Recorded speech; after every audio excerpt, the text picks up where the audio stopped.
अपनी शर्तों पर युद्ध को खत्म करने वाला ईरान,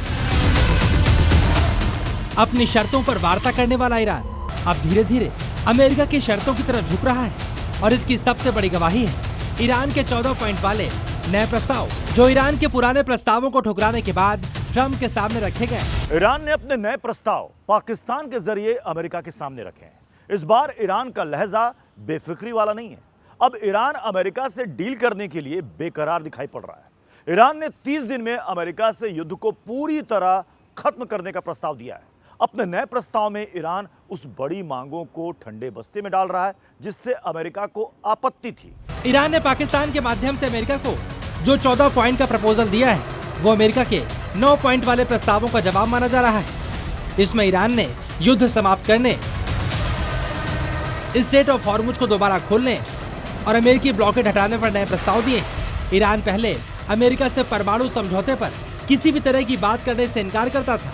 ईरान के नेताओं ने संवर्धित यूरेनियम को ईरान की मिट्टी जितना पवित्र बताया था और साफ साफ कहा था इसे किसी भी हालत में कहीं भी ट्रांसफर नहीं किया जाएगा। लेकिन नए प्रस्तावों में ईरान अब न्यूक्लियर पर बात करने के लिए तैयार है। ईरान ने कहा है ये चर्चा कुछ दिनों बाद शुरू की जा सकती है। ट्रॉफी जो ट्रंप को चाहिए वो चाहिए, ये जो 500 किलो का हाईली एनरिच यूरेनियम है, ट्रंप चाहता है कि वो ड्रम्स में भर करके तेहरान की एयरपोर्ट पर हो और वहाँ से अमेरिकन एयरक्राफ्ट पे उनकी लोडिंग हो रही है और उड़ते हुए दिखाया जाए, ताकि ट्रंप ये कहे देखो मैंने तो इनका ये सारा न्यूक्लियर मटेरियल जब्त कर लिया है। ईरान कह रहा है अगर अमेरिका उस पर लगे प्रतिबंध हटाता है तो इसके बदले परमाणु कार्यक्रम पर चर्चा शुरू की जाएगी। अमेरिका और ईरान के बीच परमाणु कार्यक्रम एक ऐसा मुद्दा था जिसकी वजह से डील लटकी हुई थी। हालांकि ईरान जीरो एनरिचमेंट यूरेनियम की शर्त स्वीकार करेगा, इस पर संशय बरकरार है। परमाणु कार्यक्रम पर चर्चा के साथ साथ अब ईरान हॉर्मुज पर भी चर्चा के लिए तैयार है। हालांकि पहले ईरान ने हॉर्मुज पर चर्चा के लिए अमेरिका के सामने ब्लॉकेड हटाने की शर्त रखी थी, लेकिन अब कहा जा रहा है कि अमेरिका ईरान की नाकेबंदी को थोड़ा नरम करे तो भी वार्ता शुरू हो जाएगी। ईरान के नए प्रस्तावों के मुताबिक अगर अमेरिका ब्लॉकेड को पूरी तरह न हटाकर कुछ जहाजों को भी गुजरने देगा तो भी हॉर्मुज को लेकर औपचारिक बातचीत शुरू हो सकती है।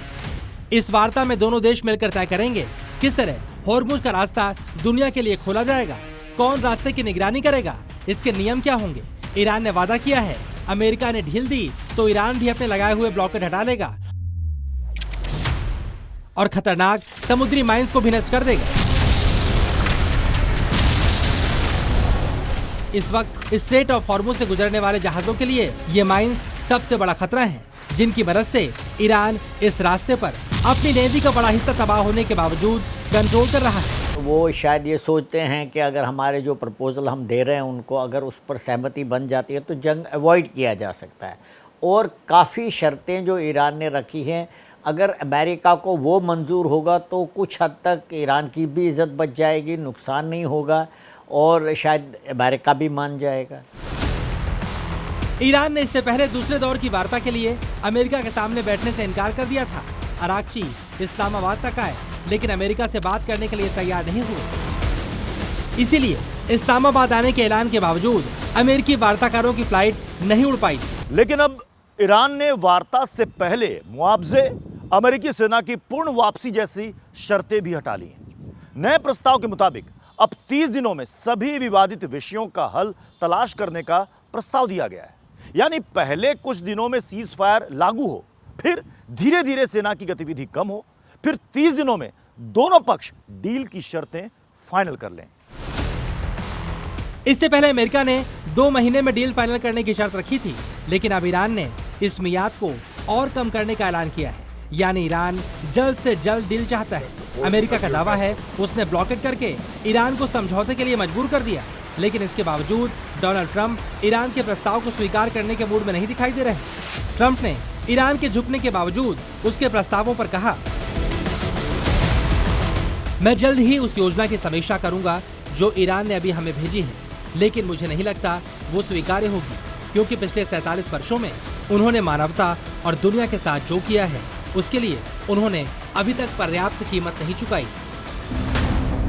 डोनाल्ड ट्रंप कह रहे हैं ईरान ने अब तक पर्याप्त कीमत नहीं चुकाई, लेकिन असलियत ये है अमेरिका ने ईरान के बंदरगाहों के आसपास नौसेना ब्लॉकेट लगा दिया है। इस वजह से ईरान का तेल बाहर नहीं जा पा रहा, उसकी कमाई रुक गई है और देश में मुद्रा की कमी हो गई है। ईरान में महंगाई 70% बढ़ चुकी है, यानी आज जो चीज 100 रुपए की है वो कुछ महीनों में 150 से 200 रुपए की हो जाती है। ईरान की मुद्रा रियाल लगभग बेकार हो चुकी है। $1 की कीमत 15 लाख रियाल तक पहुंच गई है। पिछले साल से अब तक मुद्रा में 60% से ज्यादा गिरावट दर्ज की जा चुकी है। ईरान में फैक्ट्रियां बंद हो रही हैं, 25% युवा बेरोजगार हैं, अर्थव्यवस्था सिकुड़कर -6% हो गई है। लेकिन ट्रंप ईरान से और बड़ी कीमत वसूल करना चाहते हैं। ट्रंप तो ईरान को दूसरे दौर के युद्ध के लिए भी धमका रहे हैं। अमेरिका ईरान पे बहुत ज़्यादा प्रेशर बना रहा है। अमेरिका ये भी प्रेशर बना रहा है इकोनॉमिकली, क्योंकि ईरान अपना तेल एक्सपोर्ट नहीं कर पा रहा है, पर तेल प्रोड्यूस हो रहा है। तो जो तेल प्रोड्यूस हो रहा है उसको स्टोरेज करना पड़ता है, और उस हालात में क्या होता है, आपको अपने ऑयल प्रोडक्शन बंद करनी पड़ती है और आपके जो ऑयल वेल्स हैं सब डैमेज हो जाते हैं, बर्बाद हो जाते हैं। डोनाल्ड ट्रंप जो कह रहे हैं वाकई उन्होंने आर्थिक तौर पर ईरान की हालत इतनी पतली कर दी है और अब ईरान को लग रहा है उसे सिर्फ उसका टोल बूथ बचा सकता है।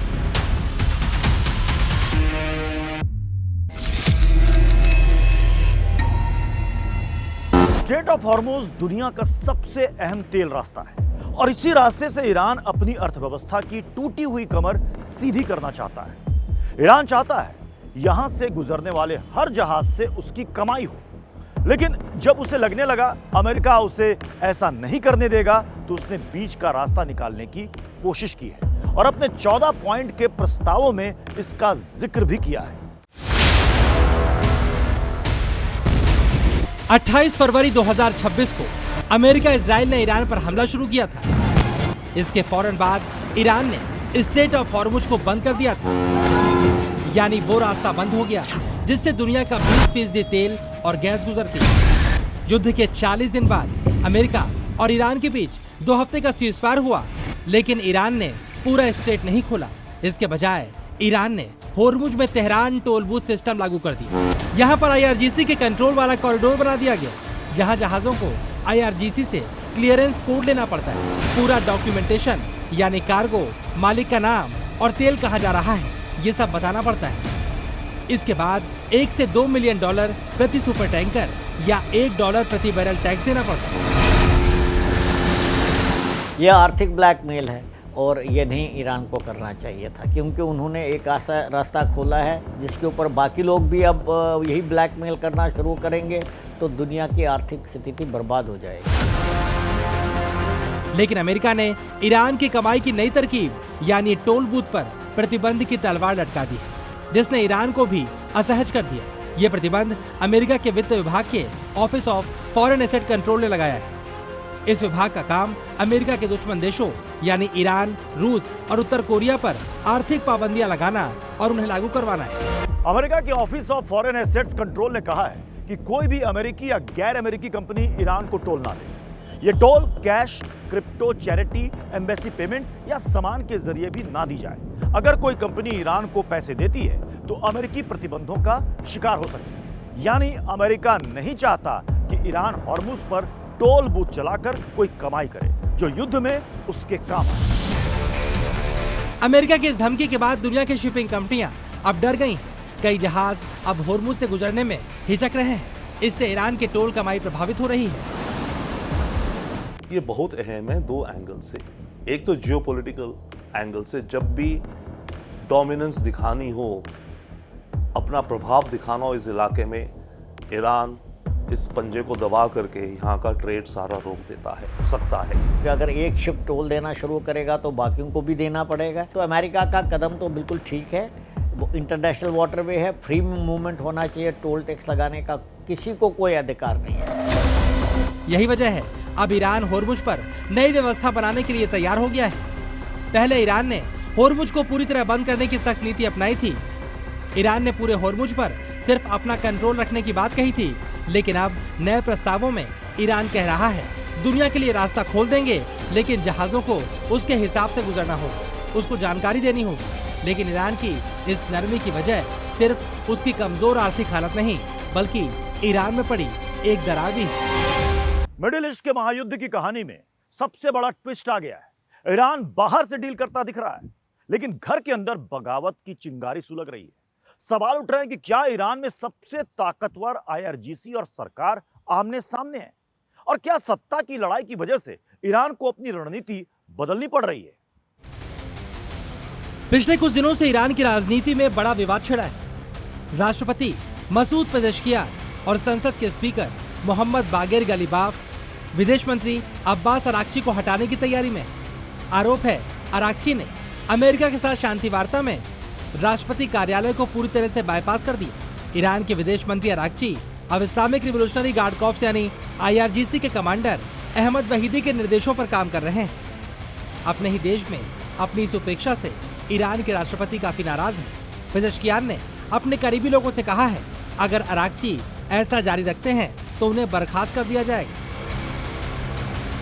देखिए, अगर विदेश मंत्री जो फिलहाल के इनको हटाया जाता है, वो भी डिपेंड करेगा पेजेश्कियान कि अपने विदेश मंत्री को हटा सकते हैं, तो फिर काफ़ी गैप हो जाएगा उनको और गार्ड्स के बीच में, क्योंकि मिनिस्टर्स की अपॉइंटमेंट ही सुप्रीम लीडर के हिसाब से होती है या रेवोल्यूशनरी गार्ड के कहने पे।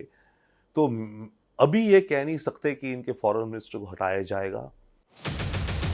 इस विवाद के पीछे सबसे बड़ी वजह अराक्ची का रुख है, जो पिछले 2 हफ्तों में सरकार की नीति लागू करने वाले मंत्री के बजाय आईआरजीसी कमांडर के सहायक की तरह काम कर रहे हैं। पाकिस्तान में चल रही वार्ता के दौरान भी आईआरजीसी ने राजनीतिक प्रतिनिधिमंडल को अमेरिकी प्रस्तावों का सीधा जवाब देने से रोक दिया था। ईरान के संसद के स्पीकर गलीबाफ, जो खुद पूर्व आईआरजीसी कमांडर हैं, उनको भी कुछ वक्त पहले वार्ता से हटा दिया गया था। ये काम भी आईआरजीसी के दबाव में किया गया। अभी तक अराक्ची को हटाया नहीं गया, लेकिन ये खबर तेहरान में हलचल मचा रही है। ईरान के विदेश मंत्री अब्बास अराक्ची आईआरजीसी के करीबी माने जा रहे हैं। वे अमेरिका के सामने आईआरजीसी के कठोर रुख का समर्थन कर रहे हैं, जबकि पेजेश्कियान और गालिबाफ का गुट डिप्लोमेसी से समझौता चाहता है और इसी वजह से विवाद बढ़ रहा है। लेकिन सबसे बड़ा सवाल यही है कि अगर घर में ही दरार है तो अमेरिका जैसे सुपर पावर से ईरान युद्ध कैसे कर पाएगा। ईरान में यह पावर बैलेंस अली खामेनेई की मौत और मुस्तफा खामेनेई के बुरी तरह घायल होने के बाद बिगड़ गया था। अब आईआरजीसी इतना ज्यादा ताकतवर हो गया है कि सीधे अर्थव्यवस्था, सुरक्षा और विदेश नीति में दखल दे रहा है। अब सुप्रीम लीडर का ऑफिस भी आईआरजीसी की ताकत से घबराया हुआ है। फिलहाल सबसे ताकतवर आईआरजीसी का ईरान की अर्थव्यवस्था, मिसाइल प्रोग्राम और क्षेत्रीय ऑपरेशंस पर कब्जा है, और आईआरजीसी अराक्ची को अपना एक्सटेंशन मानते हुए प्रमोट कर रही है, जिससे सरकार और आईआरजीसी के बीच दरार बढ़ गई है। शायद वो लोग भी जिनकी प्रोटेस्ट की वजह से ईरान हिल गया था, दोबारा सक्रिय हो जाएंगे, क्योंकि जो भी अभी आगे होगा उसमें सबसे बड़ा टारगेट होगा बसीज फोर्स और आईआरजीसी। गवर्नमेंट जो है, अगर उनका आईआरजीसी के साथ ज़्यादा डिफरेंसेस हो गए तो वो इनकी मदद करेंगे, बिकॉज वो भी नहीं चाहते कि हमारा देश बर्बाद हो। यानी अमेरिका से लड़ने के बजाय जब से ईरान के अंदर सत्ता की लड़ाई तेज हो गई है, तब से इस स्थिति का सीधा फायदा ट्रंप उठा रहे हैं, और अगर ये बगावत मजबूत हुई तो ईरान और ज्यादा कमजोर हो जाएगा।